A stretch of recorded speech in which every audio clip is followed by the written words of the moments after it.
Bonjour tout le monde. Aujourd'hui, on va faire un projet pour savoir la localisation de nos attaquants. En utilisant premièrement l'Azure comme cloud pour mettre notre VM qui sera exposé aux attaquants et pour visualiser les logs qui vont remonter dans notre VM, on va utiliser le SIEM Sentinel d'Azure. Donc, on veut plus savoir sur des informations sur les attaquants, par exemple la localisation. C'est une bonne information. On va utiliser le site web IP géolocalisation qu'on va savoir comment l'utiliser aussi pour les différentes étapes pour atteindre l'objectif, c'est-à-dire visualiser ces informations. Bon, pour bien comprendre notre architecture, qu'est-ce qu'on va faire, je vais vous présenter une présentation, un PowerPoint, pour bien présenter les choses. Notre attaqueurs vont attaquer notre virtual machine qui sera exposée au, à l'environnement public. Et voilà, il n'y aura pas de firewall. Le firewall va passer tout. Donc, il n'y aura pas de règle qui va bloquer le ping ou n'importe quelle action. Après, les logs seront envoyés à un log analytique workspace, comme c'est bien visualisé dans l'écran. Après, pour visualiser ces logs, c'est pour ne pas avoir juste les logs comme ça, des lignes, on va les visualiser sur Microsoft Sentinel, sur le SIEM, le SIEM d'Azure. Et on va savoir comment on peut visualiser et quel est le langage utilisé sur Microsoft Sentinel. Avant de commencer, je veux bien expliquer c'est quoi le honeypot. Le honeypot, c'est un système informatique conçu pour servir d'appât aux pirates informatiques ou attaquants. Il est configuré pour ressembler à un système réel pour créer des vulnérabilités fictives et attirer ainsi les attaqueurs. Donc, grosso modo, pour savoir les attaqueurs susceptibles d'attaquer notre système, mais virtuellement. Donc, dans cette vidéo, on va parler d'un type d'attaque qui est le password crack. On va mettre le VM et on va savoir c'est quoi les attaqueurs qui vont utiliser n'importe quelle méthode, c'est-à-dire dictionnaire ou, brute force ou n'importe quelle méthode de password crack et, et on va visualiser leurs informations. Et j'aimerais bien préciser, avant de débuter ce projet, tout ce qui est technique, etc., que ce projet est déjà fait par un YouTuber, mais il y a des mises à jour que j'ai mis dans cette vidéo, que Microsoft a fait un update et j'aimerais bien le préciser avant de commencer. Et on y va. Premièrement, vous devez créer votre compte Microsoft Azure portal.azure.com. Après, pour commencer notre projet, on va commencer par créer notre machine virtuelle. On fait clic droit, Azure Virtual Machine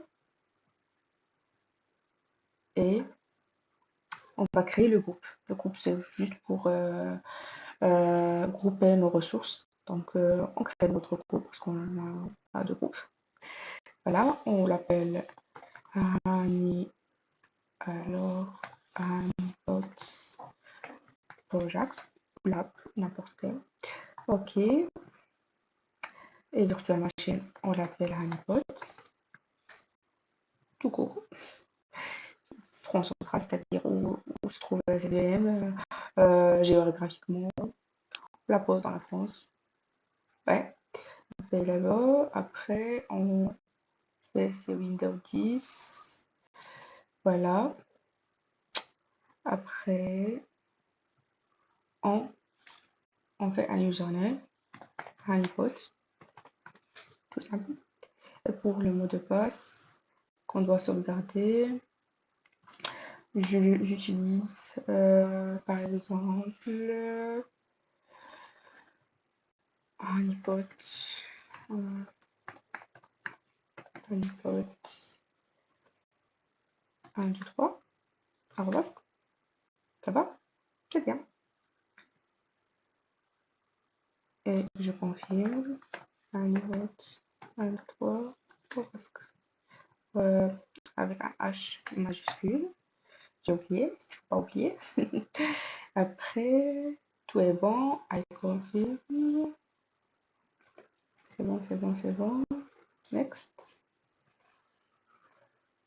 Et on change rien. Networking.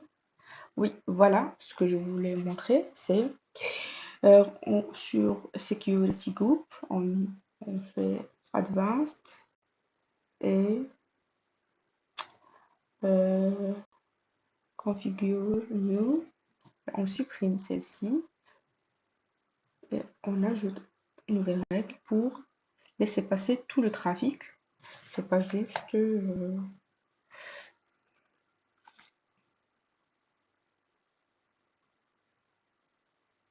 ah, plutôt étoile. Ok, on diminue la priorité, par exemple 10, 100, pour qu'elle soit prioritisée en nouvelle règle, si jamais on ajoute une règle. Et voilà, et on donne le nom Allow All. Ok. Ah,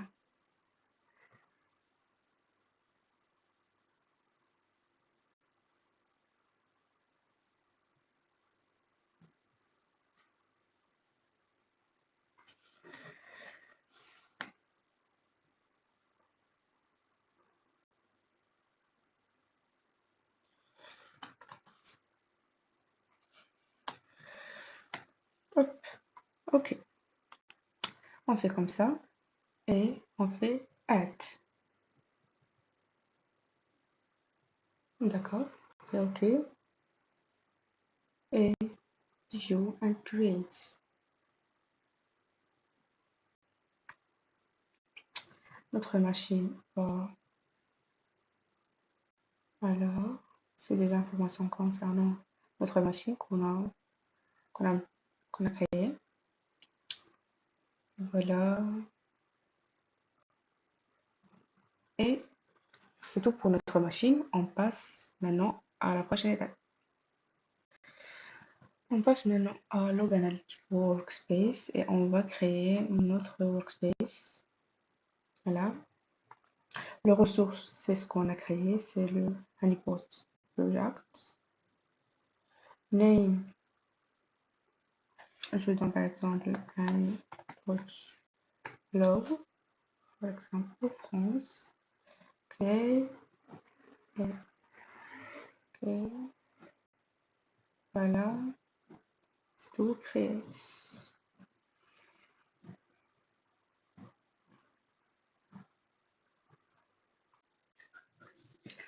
On passe maintenant à Microsoft Defender for Cloud, que s'appelait avant le Security Center. On passe pour activer l'option pour que le workspace peut retirer tous les événements. On passe environnement setting, Azure. Et après, il va sur Defender Place, Lines, désolé. Et on active Servers. Après, on fait Save. C'était bien. Ok. Et pour cela, All Events. Pour storer tous les événements de Windows Security. Et Save sur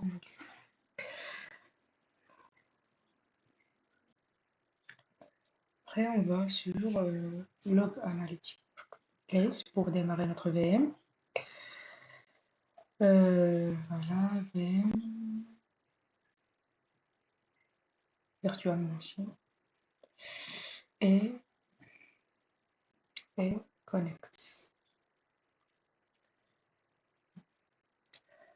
On va à Sentinel, notre CM, Microsoft Sentinel.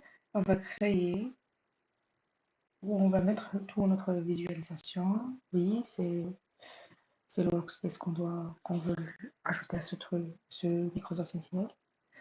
Et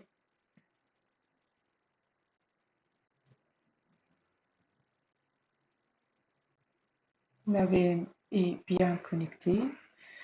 On y va VM.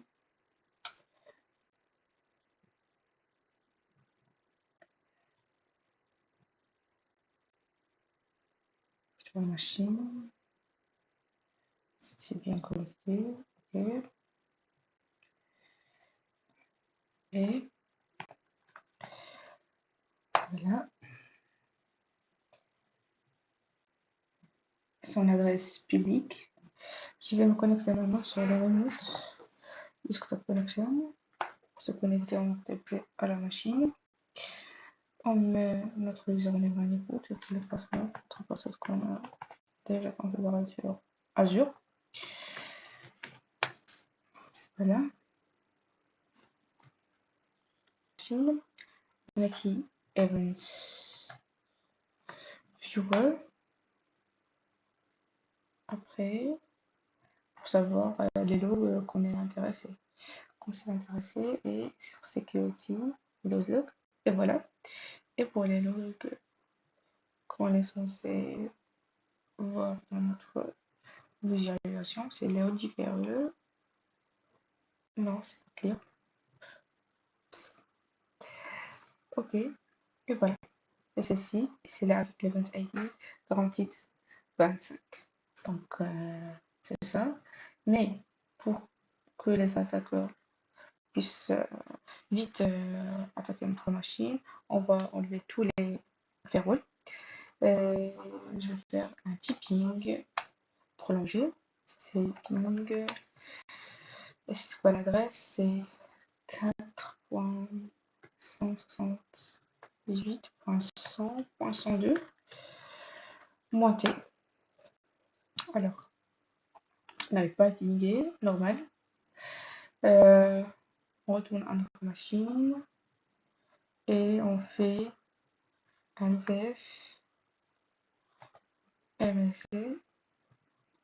Voilà. On va faire Windows Defender et on supprime le off de tous les verrous. Là, apply. Ok. On dit comme quoi que le verrou est là. C'est ce qu'on veut. On retourne à notre ping.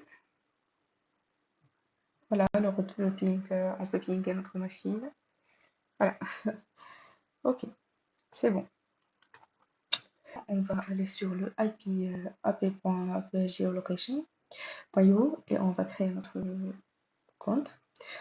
Et ce qu'on va faire, c'est copier-coller ce IP keys c'était nécessaire pour le prochain script en PowerShell. Note, c'est pas notre page. Ah, c'est le mot de passe. Ok. On crée ce fichier-là, mais avec notre APK. Donc, je cherche. Voilà. On fait le copier. Après, on revient à notre machine. On fait coller. Voilà, c'est bien. Et avant d'enregistrer et aller pour faire le run, pour bien expliquer, pour bien comprendre ce script-là, je vais l'agrandir bien, pour bien comprendre le script-là, on met donc du variable APK, logfile, logpath, où on va mettre notre log. Après, on spécifie le chemin pour arriver à notre event ID, ce qu'on veut. Après, on crée une fonction pour juste un simple, si jamais il n'y a pas d'attaque dans les premières minutes. Et on va comprendre bien pourquoi c'est simple. Là, quand on va revenir à notre Cloud Azure. Après, on crée le fichier. Si dans la première fois. Et après, on fait l'ensemble des informations que veut, c'est-à-dire timestamp avec l'année, le mois, le jour, l'heure, la minute, les secondes, etc. avec le format le plus compréhensif. Et après, on ajoute les destinations host à partir de Event Windows et aussi l'username, le source IP. qu'on peut extraire comme je vous ai montré dans Event Viewer. Attendez. Voilà, on peut monter ça. Et on peut avoir l'IP adresse, le account name, c'est Honeypot, c'est account domain, etc. C'est tout. C'est le timestamp, c'est par ici. Et finalement, d'après le site IP Geolocation, on peut avoir latitude, longitude, states, etc. On fait sauvegarder, desktop, c'est pas .txt, get info.psa,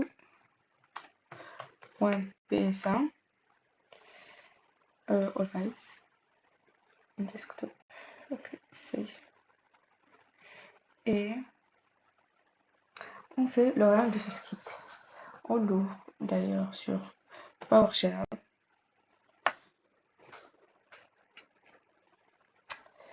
Et on ouvre le fichier getinfo. Ok. Et on fait start. Il a dit qu'il a bien créé ce fichier-là. Et voilà. Quand on n'a pas mis le bon password, c'est pourquoi il nous a mis comme quoi on est attaqué sur cette fois-ci-là. Ok, c'est bon, c'est bon, c'est bon. On va vers notre fichier. C'est sample, effet d'RDP, et voilà notre sample. On fait copier-coller. On l'enregistre ici, un nouveau fichier. Faire OK.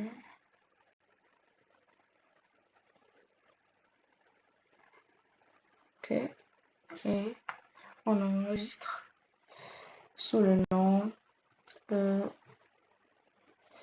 desktop or failed log. C'est bon. Et on fait .log. Save. On est sur le Log Analytic Workspace. On est sur table. On crée une nouvelle table pour ce fichier-là. Pour que les logs. Voilà. Select sample log. C'est pour ça qu'on a fait le copier-coller. Pour vous donner juste un sample pour savoir comment structurer ces logs-là. Desktop et failed log. Voilà. C'est bon. Next. Oui, c'est ça les logs. C'est exact. Après, c'est Windows, c'est la machine Windows, c'est le web. Et pour être sûr, c'est faire le copier-coller, c'est pas plus simple.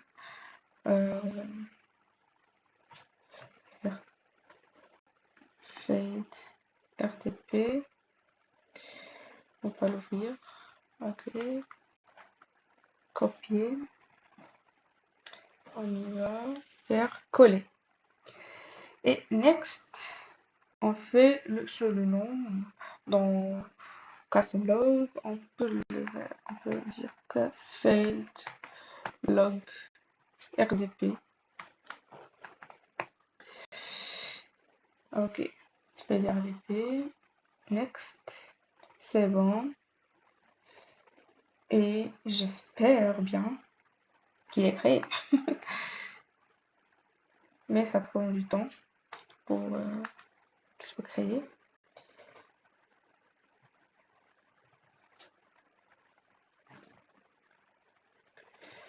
Voilà, on doit attendre quelques minutes pour que les logs remontent. Bon, je pense que notre log se remonte. On va aller à notre Sentinel. Ok. On va créer un workbook.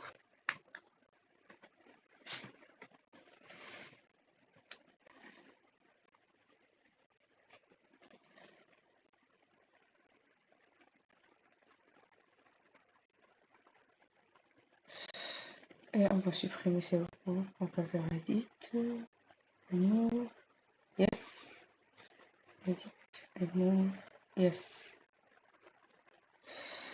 Et on va créer un nouveau.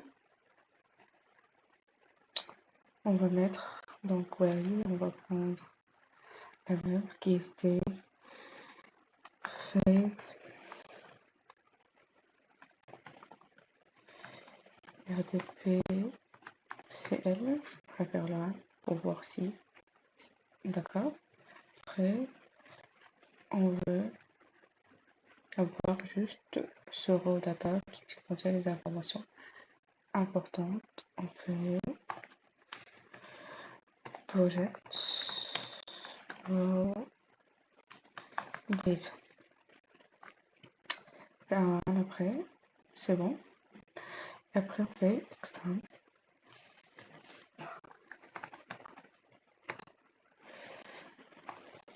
Non, c'est pas ressources. Et fait latitude. Faire le premier élément. Latitude, voilà. Latitude est égal à extract. On fait latitude entre deux parenthèses. On crée le décimal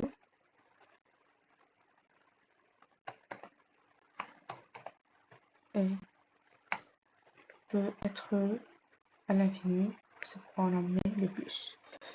Et le virgule dans chaque fin de latitude, de longitude, etc. Tous les paramètres. Puis le premier, on doit fermer le virgule. Non, c'est après, comme ça. Et le data. C'est bon, c'est pour le premier. On va pas ouvrir à la fin de chaque sub request. Et après, on passe à longitude. C'est la même syntaxe, cette fois on va faire copier-coller de latitude. Ok. En changeant juste le nom de latitude ici par longitude. C'est bon. Et destination host est égal la même extract.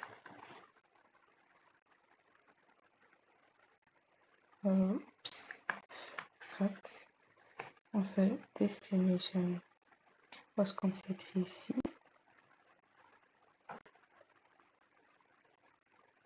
Copier. Coller. Ok. On ouvre encore parenthèse. Entre crochets. À l'intérieur, on fait chapeau. Ok. Et virgule aussi. Et on se peut reprendre à l'infini. On fait le plus. Et comme d'hab, on fait virgule à la fin parce que aussi les séquences se terminent par une virgule. Et le premier de raw data. On fait un peu.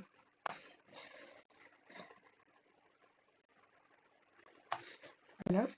Pour le deuxième, c'est username est égal extract.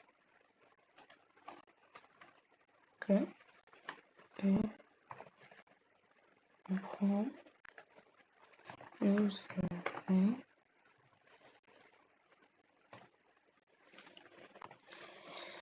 Et c'est la même que la précédente destination host.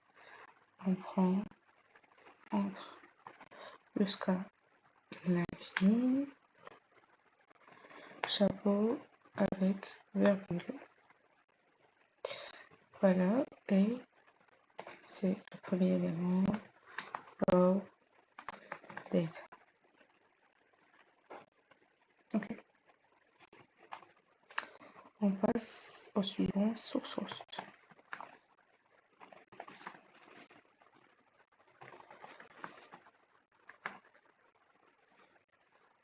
Okay. Source host. Et c'est la même, je reprends ça.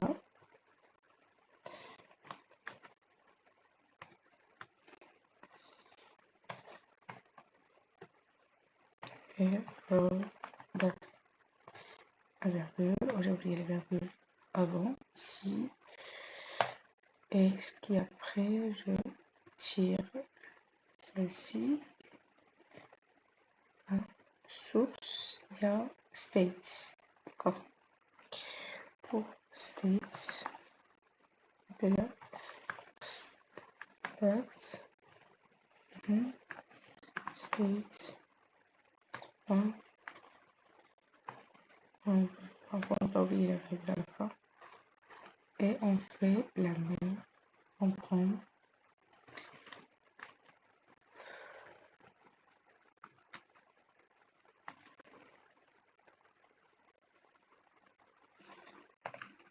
premier, data. Après il y a quoi? Country,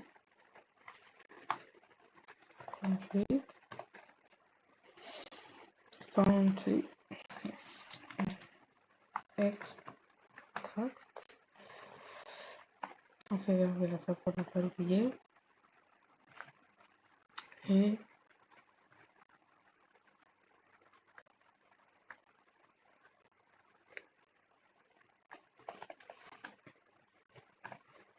point, et c'est la même aussi,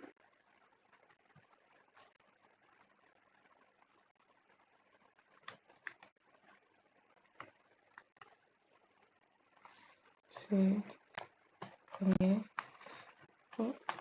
data. Après il y a label,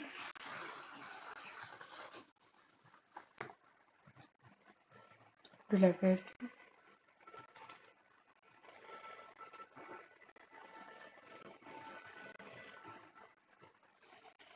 extract,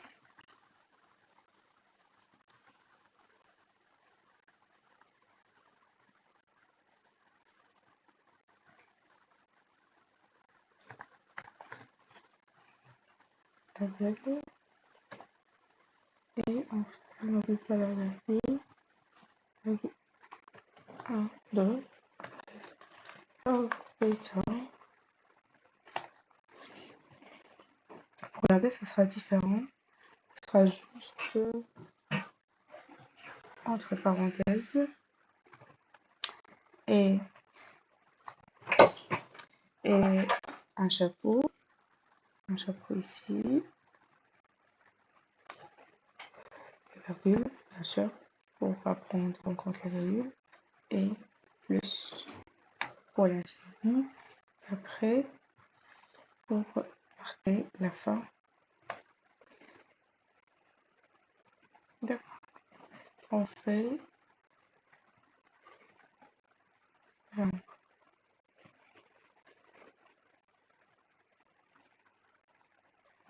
la summarization.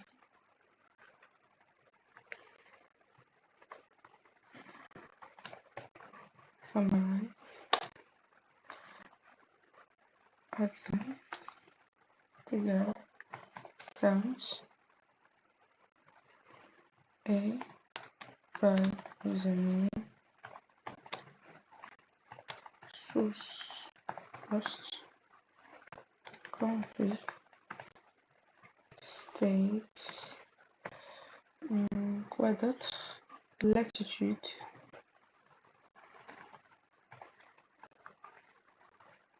longitude, destination host.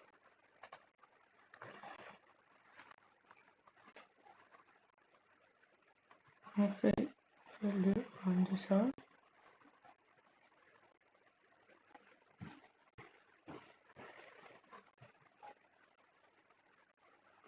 Mais on dit pourquoi. Ouais. Destination host est différent. Sample host. On fait bon. Ah, j'ai oublié. Ah. D'accord. On a juste deux premières étapes. Le premier, c'est moi que j'ai fait par exprès d'oublier le mot de passe. Après, il y a celui de Marc. Ok. C'est bon. Là, on passe aux vérifications par map. Et longitude, latitude, où je n'ai pas de couleur. Metric, c'est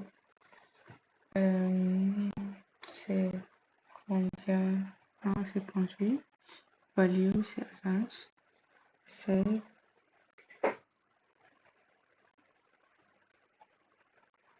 D'accord. On fait de même. On crée le done editing. On crée make query, mais c'est juste par username.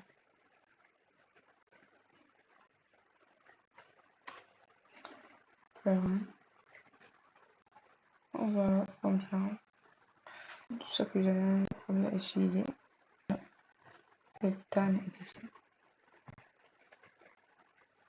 Et voilà. Si vous laissez plus votre, votre machine soit exposée à l'extérieur, plus sûr on a plus d'attaques. Apparemment, il y a juste le Maroc. Ok. Bon.